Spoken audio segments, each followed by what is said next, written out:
오늘 제가 여러분들과 함께 나누고자 하는 말씀은 이 마가복음에 나와 있는 말씀입니다. 제목은 역설과 상식인데 이 제목을 좀 있어 보이게 그렇게 했지만 결국 우리가 그리스도인으로 사는 것, 그리스도인으로 산다는 것이 무엇이냐에 대한 이야기를 여러분 오늘 본문을 통해서 좀 같이 나누려고 합니다. 예수님께서 이 예루살렘을 향해 가시는 그런 아주 긴 여정 속에서 이제 마지막 어떻게 보면 이 끝 무렵에 일어난 한 사건을 기록하고 있습니다. 예수님께서 이 땅에 오셔서 참 바쁘게 사셨어요. 이 복음서를 읽어보면 주님이 참 바쁘셔서 이 식사하실 겨를도 없으셨다, 이런 이야기들이 많이 나옵니다. 저희도 참 바쁘죠. 여러분들 늘 바쁘게 사시는 줄 압니다.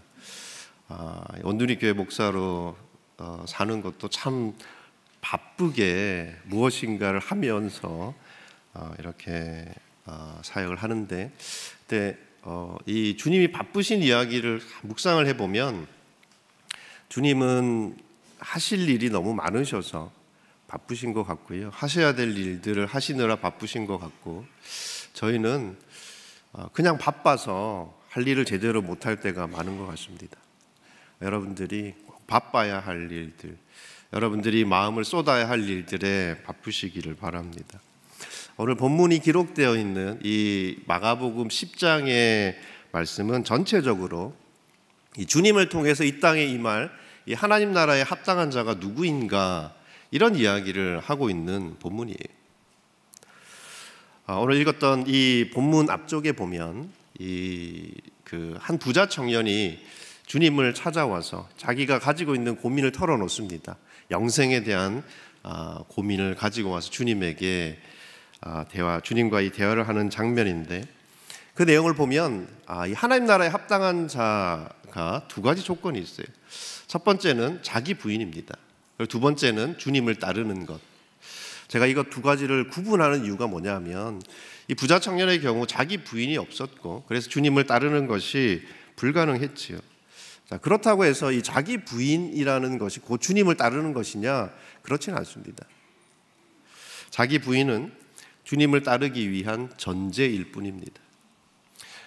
여러분들이 자기를 부인하는 것, 어떤 것이라고 생각하시는지 잘 모르겠지만, 또 뭐 다른 종교에서 보면 이 수행을 하고 고행을 하고 자기를 부인하는 그런 삶을 살아요.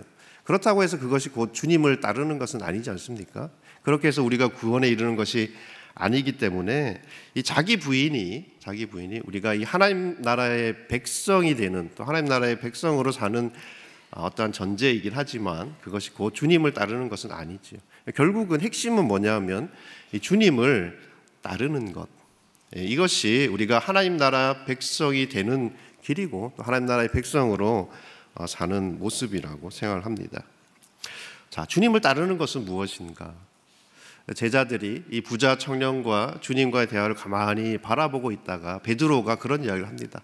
주님, 저희는 다 버리고 주님을 따랐습니다. 다 버리고. 우리는 이 자기 부인과 주님을 따르는 것이 모든 것을 버리는 것이라고 그렇게 이해를 해요. 주님이 뭐라고 이야기를 하시냐면 나와 복음을 위하여, 그런 이야기를 하세요. 그러니까 실제로 이 버리는 것이 아니라 이 삶의 어떤 순간에도 우리가 이 복음을 선택하고 주님을 선택하는 것, 이것이 주님을 따르는 것이에요. 그 과정 속에서 우리가 버려야 할 것들도 있고 또 우리가 붙들어야 할 것들도 있겠지. 제자들이 지금 보면 모든 것을 버리고 주님을 쫓아가는 것처럼 보입니다. 예루살렘으로 향해 가는 그 길에 제자들이 동행하고 있습니다. 주님과 동행하면서 주님과 같은 길을 가는 것처럼 보이는데, 제자들이 무엇을 위해서 주님과 지금 이 길을 가고 있는가를 가만히 들여다보면 이들이 주님을 위해서, 이 하나님 나라를 위해서 주님을 따라가고 있는 것은 아니에요. 자기를 위해서 주님을 선택했지요. 그러니까 이 제자들이 겉으로는 주님과 동행하고 주님을 따라가는 것처럼 보이지만, 그러나 주님을 따르지 않고 자기 부인도 없는 그러한 지금 상황 이었던 거죠. 주님과 다른 길을 가고 있어요.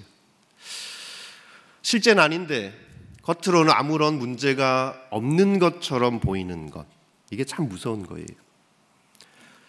예배도 드리고 말씀도 듣고 묵상하고 헌금도 하고 헌신도 하고 기도도 하는데, 주님의 일을 하는데, 때로는 아주 놀라운 기적을 삶 속에서 경험하기도 하는데, 그런데 가짜일 수 있다는 거예요. 더 무서운 것은 가짜로 살면서 자신이 진짜라고 생각하는 거예요. 많은 그리스도인들이 그렇게 신앙생활하는 분들이 많으시더라고요. 제가요, 이 목회를 하고 우리 성도들 만나다 보면 가끔씩 그런 이야기를 하시는 분이 있어요. 제가 10년, 20년 신앙생활 했는데 헛살은 것 같아요. 잘못 신앙생활한 것 같아요. 그런 이야기를 들을 때마다 참 마음이 아픕니다. 제가 마음이 아픈데 주님은 얼마나 마음이 아프시겠어요. 여러분들이 여기에 와서 지금 이 주일날 이 귀한 시간 하나님께 예배하는데 여러분들의 몸만 와 있는 거예요. 여러분들의 마음과 몸이 이곳에서 주님을 바라봐야 되는데, 다 하는데 여러분들이 가짜로 살고 있다면 이건 정말 심각한 거지요. 오늘 본문이 여러분들에게 이 주님을 따르는 바로 그 길로 인도하기를 축복합니다. 여러분들 교회 헛다리지 마십시오. 여러분들이 정말 교회뿐만 아니라 여러분의 삶 속에서 헛되이 지나가는 시간이 없기를 축복합니다. 오늘 본문이 정말 여러분들에게 제대로 주님을 따라가는 그 길을 보여줄 수 있기를 축복합니다. 자, 오늘 본문 32절부터 34절까지의 말씀을 같이 보겠습니다. 한 목소리 읽죠. 그들이 예루살렘으로 올라가는 길이었습니다.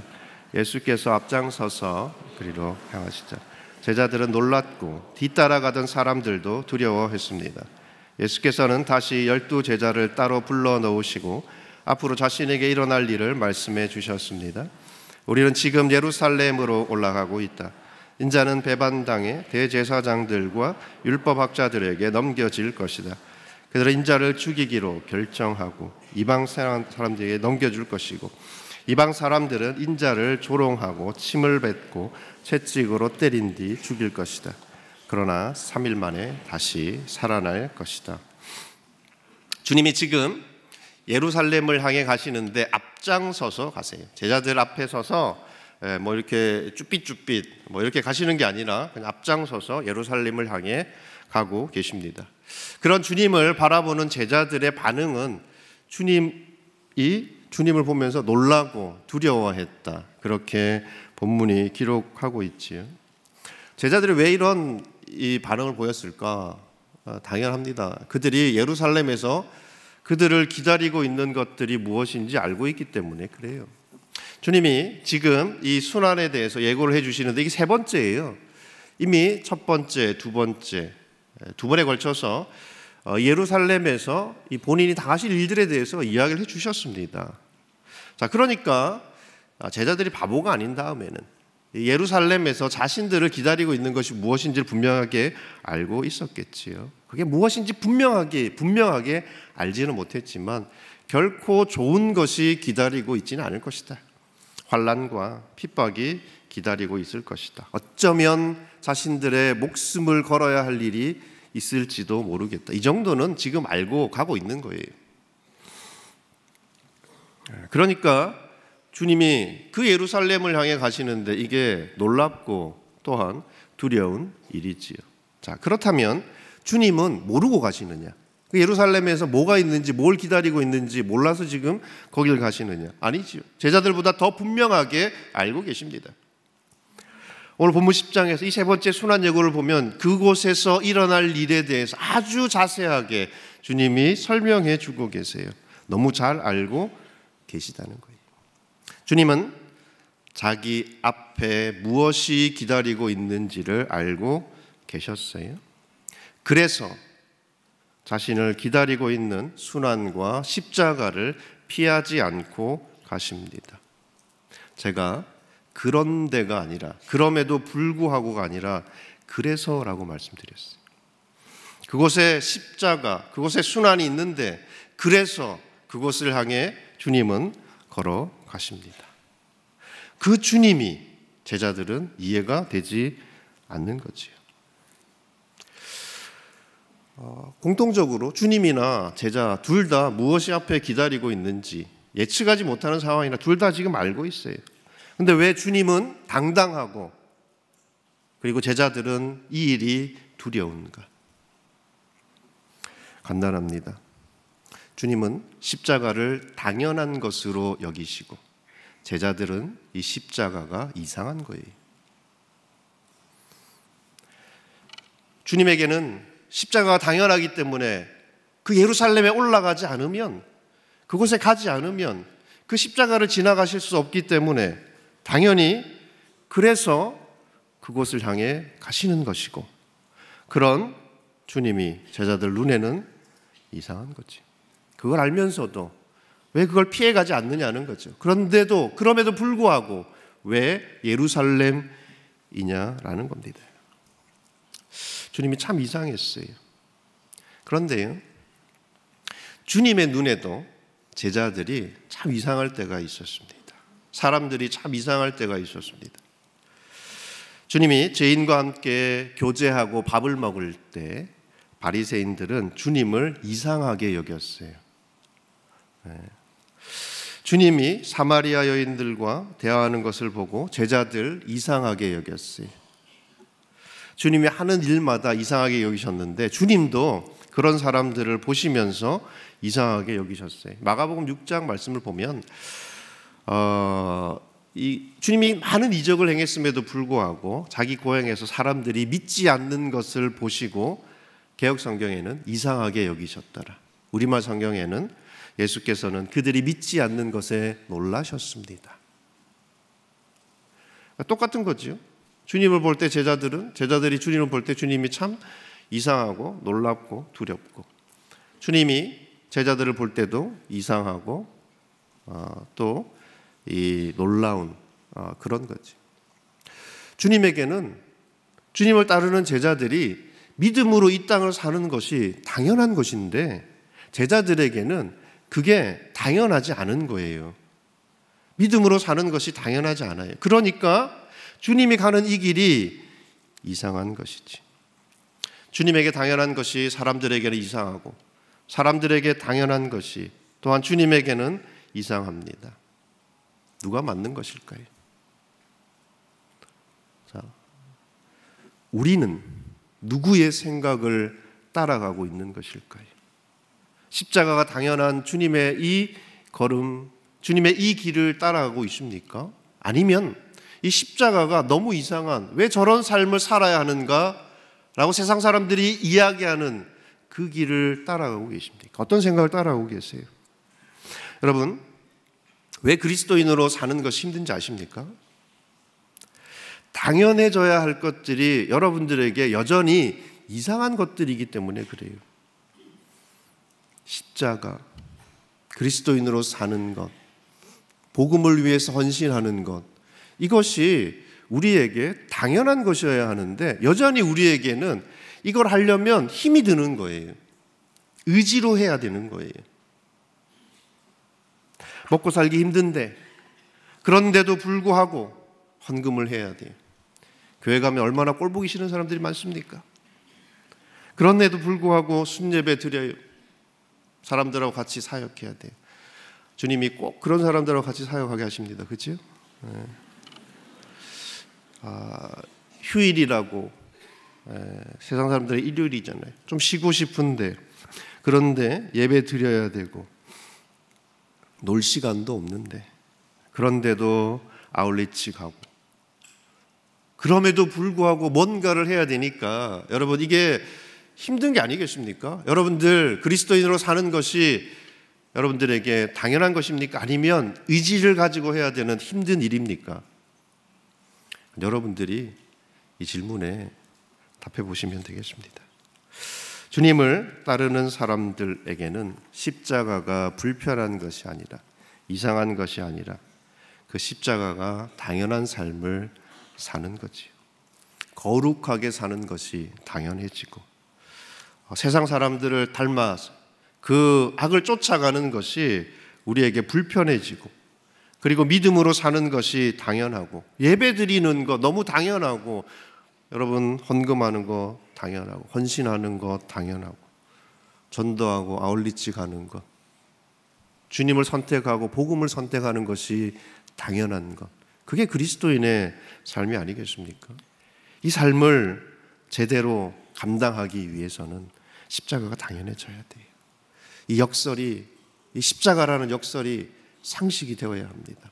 여러분, 이 십자가라는 것이 주님에게, 우리는 주님이니까 당연히 그 십자가를 향해 가시는 것이고, 주님이니까 그 십자가를 지신 것이지, 그렇게 생각할 수 있어요. 그러나 여러분, 십자가는 주님에게도 힘든 것이었어요. 그런데 어떻게 주님은 이 힘든 십자가가 당연해지고 우리에게는 이 십자가가 여전히 불편하냐는 거죠. 여러분, 십자가 당연한 삶을 사는 것, 그것이 그리스도인의 삶이고 우리가 그런 삶을 살아야 되겠다는 것 모릅니까? 우리도 알아요. 문제는 모르는 게 아니라 안 되는 게 문제지. 이 십자가가 당연해지지 않는 게 문제인 거예요. 여러분, 어떻게 우리에게 이 십자가가 당연해질 수 있을까요? 그리스도인으로 살아가는 이 삶이 어떻게 당연해질 수 있겠습니까? 자, 오늘 본문 35절부터 40절까지의 말씀을 계속 보겠습니다.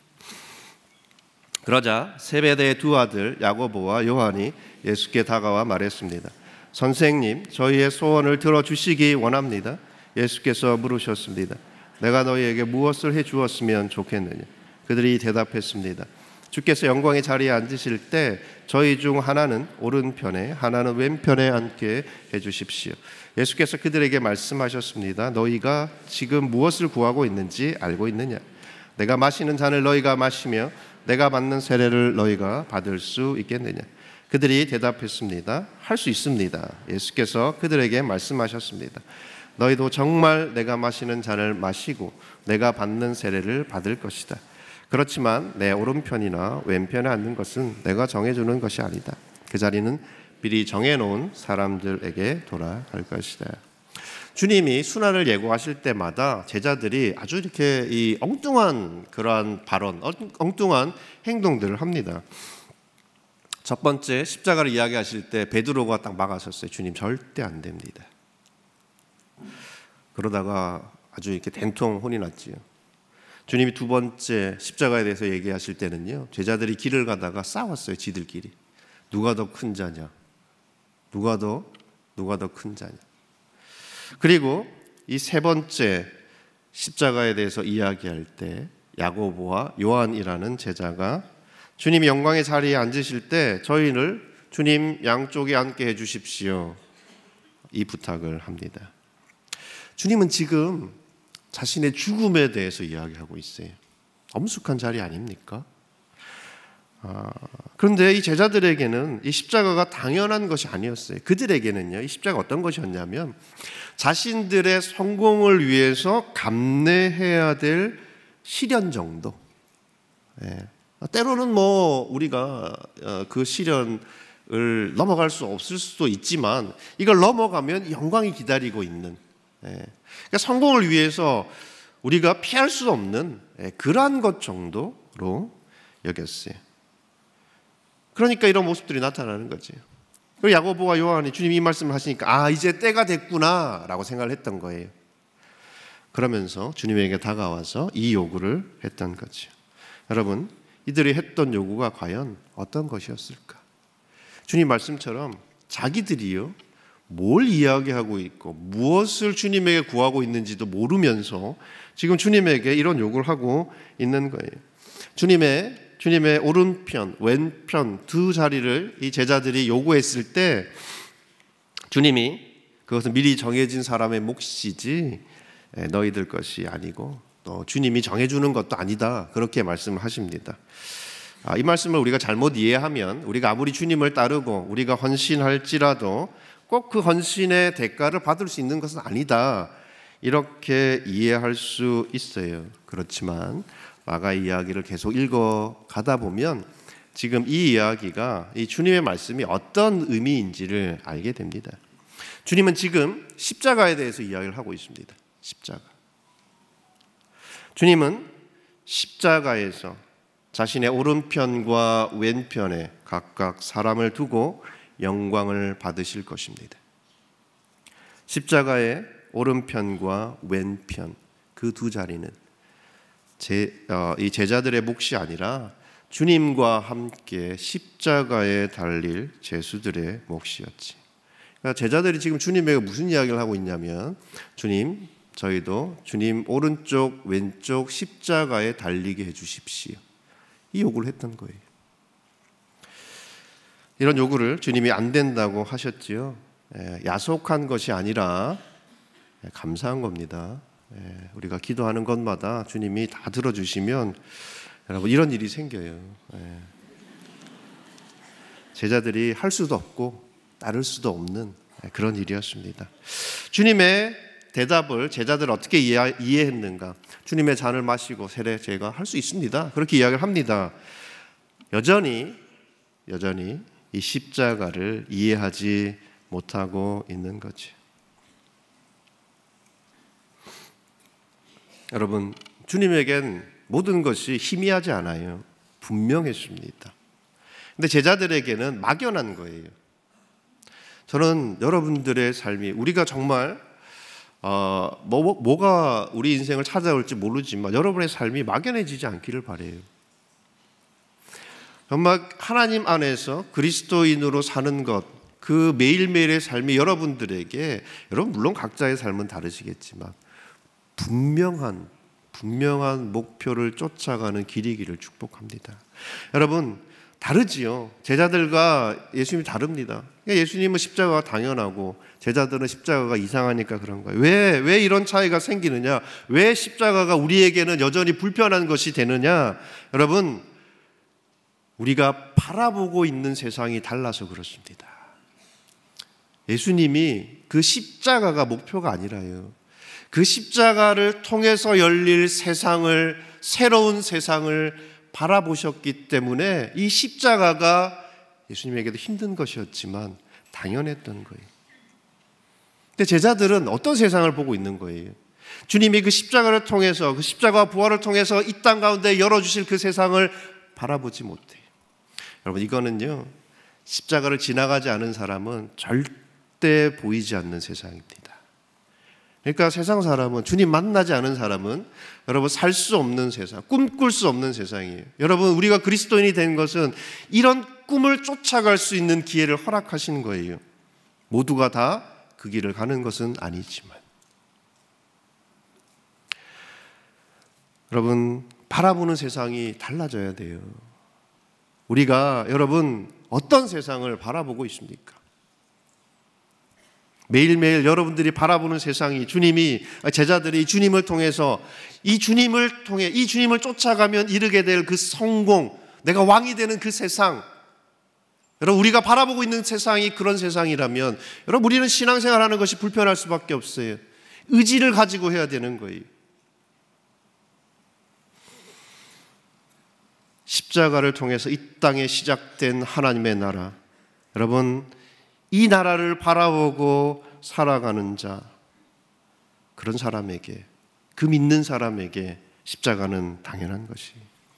여러분, 많은 그리스도인들이 이 십자가를 지나고도 바라보는 세상이 달라지지 않아서 여전히 십자가가 불편한 삶을 삽니다. 여러분의 눈이 열리기를 축복해요. 이 마가복음의 이야기를 보면 소경이 눈을 뜨는 이야기가 나오잖아요. 여러분, 주님이 여러분의 눈을 열어주시기를 축복합니다. 여러분, 십자가가 아니라 십자가를 통해서 열릴 그 더 큰 세상, 그 새로운 세상을 향해 나아가는 여러분들의 삶, 그러면 거룩한 것이 당연해지고 믿음으로 사는 것이 당연해지고 예수 믿는 사람으로 사는 것이 당연해져요. 그렇지 않을 때 여러분, 신앙이라는 것, 그냥 우리가 그 신앙이라는 이름으로 의지를 가지고 행하는 무엇일 수밖에 없다는 거예요. 여러분들이 이 십자가를 통해서 열어주신 하나님의 나라를 바라볼 수 있기를 축복합니다. 의지로 안 되는 거예요. 여러분, 제가 우리 성도들 보면 그걸 의지로 하려고 하는 분들이 너무 많아요. 이 의지로 하는 분들은 이 율법주의라는 덫에 반드시 걸려요. 그래서 성령이 오신 거예요. 여러분, 우리가 주님 뭐라고 이야기했어요? 기도하라. 하나님께서 너희 천부께서 좋은 것 주실 것이다. 그 좋은 것이 바로 성령 아닙니까? 여러분, 우리가 기도할 때 우리가 기도한 대로 이루어지지 않는다고 주님은 이야기하시지만, 그러나 반드시 우리에게 좋은 것을 주실 것이다. 성령을 주실 것이다. 여러분이 기도하고 성령이 여러분들의 삶을, 여러분의 걸음을 이끌어가지 않으면 우리는요, 바로 내 앞에 있는 그 세상, 주님을 통해서, 주님을 이용해서 성공해야 되는, 이 땅에서 잘 살아야 되는, 내가 생각하는 그 복된 그 세상만을 바라보며 살 수밖에 없어요. 성령의 사람으로 살 수 있기를 축복합니다. 그래야 여러분의 세상이 달라져요. 바라보는 세상이 달라지지요. 여러분, 우리에게 십자가를 따르는 삶, 이게 참 당연해져야 되는데, 참 다행인지 불행인지는 몰라도요, 주님이 그것이 주님이 달린 그 십자가에 같이 달리는 것은 아니라고 말씀하세요. 그러나 주님의 잔을 마시고 그 세례에 동참하는 것, 이게 당연해지는 거지요. 그런 삶을 사는 것이 그리스도인의 삶이라고 이야기합니다. 자, 그 삶은 도대체 어떤 삶인가? 41절부터 45절까지의 말씀을 보겠습니다. 다른 10명은 이 말을 듣고 야고보와 요한에게 분개했습니다. 예수께서는 그들을 함께 불러놓고 말씀하셨습니다. 너희도 알듯이 이방 사람의 통치자라는 사람들은 백성들 위에 군림하고 그 고관들도 권력을 행사한다. 그러나 너희는 그렇게 해선 안 된다. 오히려 누구든지 너희 중에는 큰 사람이 되고 싶은 사람은 너희를 섬기는 자가 되어야 하고, 누구든지 으뜸이 되려는 사람은 모든 사람의 종이 되어야 한다. 인자가 온 것은 섬김을 받으려 함이 아니라 도리어 섬기려 하고 자기 목숨을 자기 생명을 내어주려고 온 것이다. 네. 주님의 잔과 주님의 세례에 동참하는 것, 우리가 오늘 같이 이 잔을 함께 나눴는데, 이게 뭘까요? 그냥 예배 때 성찬에 참여하는 것, 이거 아니라는 건 알고 계시죠? 이것이 상징하는 그 삶을 사는 거죠. 이 성찬이 상징하는 그 삶을 사는 것이 주님의 잔을 마시고 세례에 동참하는 삶, 십자가가 당연한 삶, 주님이 지신 그 십자가, 자기 십자가를 지고 따라가는 그 삶일 겁니다. 야고보와 요한이 주님에게 2자리 주십시오, 양쪽 자리 요구를 하자 다른 제자들이 화를 냅니다. 다 똑같았다는 거죠. 다른 제자들도 다 똑같은 생활을 하고 있었어요. 이런 제자들에 대해 주님이 하신 말씀이 섬김에 대한 것이에요. 섬기는 것. 그러니까 주님의 십자가, 우리가 똑같이 그 십자가를 지진 않지만 주님의 잔을 마시고 세례에 동참하는 그 삶은 우리가 이 땅에서 섬기는 자로 사는 것이다 라고 이야기를 해주시는 거예요. 이것도 사실 우리에게 당연한 것이 아닙니다. 그런데 이게 우리가 이 십자가가 당연해지면, 이 새로운 세상을 바라보게 되면 이것이 의지가 아니라 당연해진다는 거예요.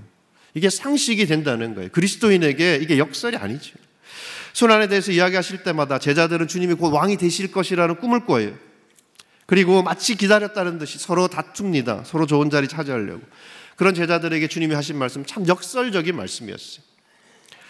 처음 된 자가 나중이 되고 나중 된 자가 처음 될 것이다. 큰 자가 되려면 섬겨야 하고 으뜸이 되려면 종이 되어야 한다. 여러분, 주님은요, 여러분들이 꼴찌 인생을 살기를 원하지 않으세요. 으뜸으로 살기를 원하시고 정말 여러분들이 큰 자가 되기를 원하십니다. 그런데 이 세상의 상식을 쫓아가다 보면 우리는 하나님 나라에서 큰 자로, 으뜸이 되는 자로 살 수 없다는 거예요. 십자가 당연해지고 이 십자가라는 역설이 당연해져야 우리에게 이 땅에서, 이 하나님 나라에서 큰 자, 그리고 이 으뜸이 되는 자, 이 삶이 가능해진다는 거예요. 여러분 모두가 이 꿈을 꾸길 바랍니다. 하나님 나라에서 큰 자, 하나님 나라에서 으뜸이 되는 자, 그 섬기는 자가 될 수 있기를 축복해요. 하나님 나라는 섬기는 자가 큰 자가 되는 나라예요. 참 이상한 나라 아닙니까? 그런데 이 이상한 말씀이 십자가 당연한 사람들에게는 이상하지 않고 당연해져요. 그것이 진리가 됩니다. 그래서 주님이 십자가를 지셨고 주님을 따르는 자가 섬기는 종으로 사는 거예요. 섬긴다는 것이 무엇일까요? 주님 말씀해 주시죠. 인자가 온 것은 섬김을 받으려 한 것이 아니라 도리어 섬기려 하고 자기 목숨을 많은 사람의 대속물로 주려 합니다. 여러분, 이 섬기는 것은 단순히 일하는 것을 의미하지 않아요. 여러분들이 교회에 일을 하는 것, 이 일을 하는 것 자체가 섬기는 것이 아니에요. 목적이 있어요. 사람입니다. 사람이 목적이 되지 않는 것은 주님이 말씀하실 때, 주님이 보실 때 섬기는 것이 아니에요. 일을 하는데 일을 할 때마다 사람들이 떨어져 나가. 섬기는 게 아니에요. 여러분, 이 섬기는 것은 사람이 목적이 되는 것을 이야기합니다. 이 섬기다라는 이 단어, 이게 헬라어로 보면 디오니코스라는 단어인데 이것이 바로 디컨이라는 집사라는 그러한 단어의 어원이에요. 집사라는 직분은 섬기는 종이, 사람이 목적이 되는 사람이, 그리고 그래서 주님의 길을 따르는 사람이, 이것 직분을 맡은 자뿐이겠습니까? 그리스도인으로 부르심을 받은 모든 분들에게, 여러분 모두에게 당연해져야 되는 거지. 여러분, 사람이 목적이 되길 바랍니다. 여러분들이 일하고 여러분들이 교회 안에서 헌신하고 교회 밖에 나가서 여러분들이 섬기는 그 모든 일들을 통해서 사람이 살아나야 합니다. 그것이 우리가 주님의 잔과 주님의 세례에 동참하는 그런 삶이겠지. 여러분, 안 되는 걸 억지로 하는 것, 이게 신앙이 아니라는 거예요. 역설이 진리가 되고 당연해지고 섬기는 것이 당연해지는 것, 이것이 신앙입니다. 그것이 주님이 여러분들에게 원하시는 것이고 여러분들이 교회를 헛다니지 않는 길이에요. 여러분들 모두에게 십자가가 상식이 되기를 축복합니다. 바라보는 세상이 달라지기를 축복하고 성령의 사람으로 살아갈 수 있기를 축복하고, 그래서 여러분들이 가는 그 길을 통해서 사람들이 살아나는 생명의 역사가 있기를 축복합니다.